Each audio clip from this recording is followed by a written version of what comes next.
Asad mangutana sila asa daw na ako nailang akong bana. So naila na ako kung bana guys sa dating site. Dito mi nag-ila. Dili ni ito nag-uyab. Pero guys, kung gusto gid mo nga mangita mo og mga affirmers daara, na ako ma-recommend sa inyo ang dating service which is the Christian Filipino. Ibutang ako dira ang ilahang logo sa taas nga part sa akong video, no?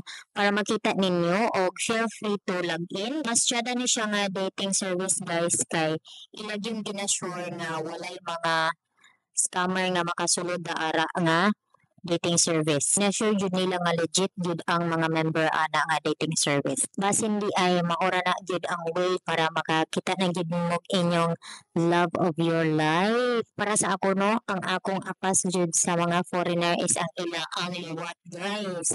Muni nga akong liwat ron guys, tulo jud. O di ba wa jud di alang-alang tulo na jud ang liwat.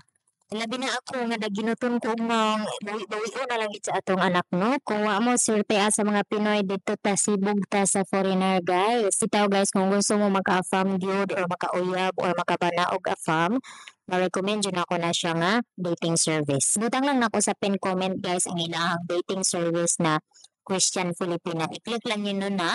Tapos kung gusto mo nga mag-login, maka-login mo daara.